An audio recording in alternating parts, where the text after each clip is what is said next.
Assalamualaikum warahmatullahi wabarakatuh. Perkenalkan, nama saya Alfi Muzaro atau Mabruro. Saya dari Prodi Pendidikan Agama Islam. Sebelumnya saya hormati Bapak Rektor, Bapak Hadi Suprapno selaku Rektor Unhasi, dan Bapak Hanif Mahdi selaku dari dosen pengampu mata kuliah ini. Di sini saya akan mempresentasikan mengenai tentang ciri-ciri perilaku jenis belajar. Nah, perilaku belajar itu siswa itu pasti mempunyai cara dan perilaku yang berbeda-beda.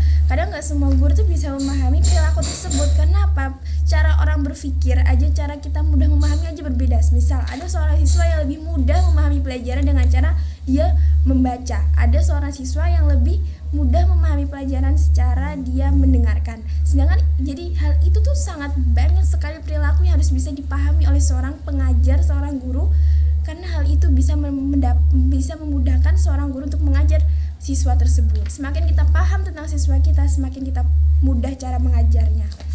Nah, di situ mempunyai ciri-ciri perilakunya, itu ada ciri-ciri perubahan perilaku. Perubahan perilaku tuh misal siswa itu berubah perilakunya, dia semakin dia aktif berarti dia semakin paham. Kalau dia nggak aktif berarti nggak paham. Tapi banyak sekali seorang siswa yang nggak suka sama pelajaran matematika, tapi seketika seorang guru bertanya paham atau tidak, tapi malah seorang siswa tersebut diam. Bukan karena apa? Karena mungkin karena malu. Sikap pendiam yang ada di dirinya siswa itu perlu kita ubah sebagai seorang pengajar. Terus ada aktif yang disengaja. Aktif yang disengaja, kadang seorang siswa juga aktif, angkat tangan, menjawab pertanyaan guru dengan sigap, dengan lantang, dengan berani gitu, karena dia suka dengan mata pelajaran tersebut, suka dengan guru tersebut, suka dengan apa pembahasan materi tersebut.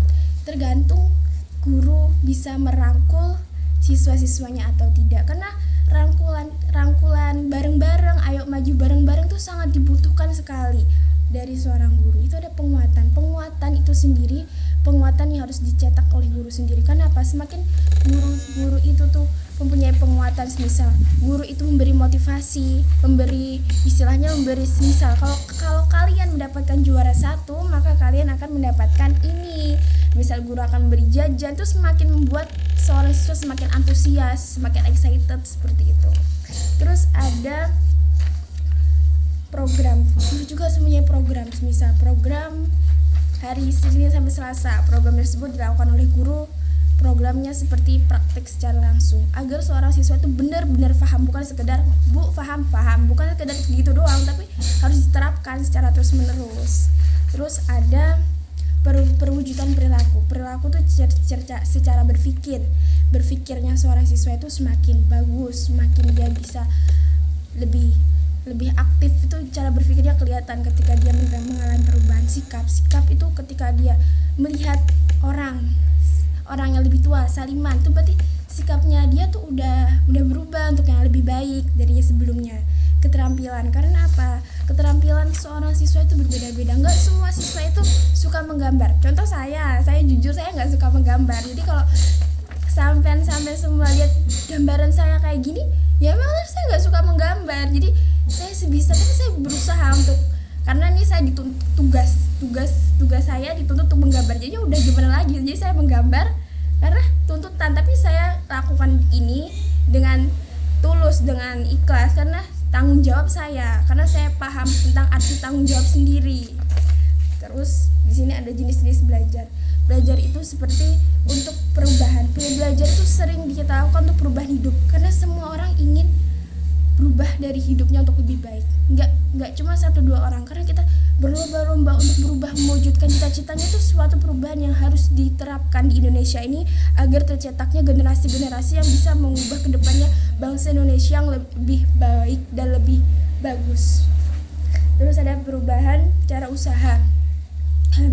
Cara usaha itu seperti kita selalu berusaha untuk apa yang kita inginkan bisa terwujud. Terus ada proses. Setiap berusaha yang kita lakukan itu, keberhasilan yang kita lakukan itu pasti mempunyai proses. Ada proses yang gak enak, ada proses yang enak. Itu semuanya harus kita lewatkan, kita jalani dengan ikhlas dan tulus agar semuanya bisa kita lewati dengan baik dan lancar. Nah, Sekian dari saya. Bila ada salah kata dan ucapan yang sekiranya nggak baik, mohon dimaafkan sebesar-besarnya. Ubur-ubur ikan lele. Cukup sekian le. Assalamualaikum warahmatullahi wabarakatuh.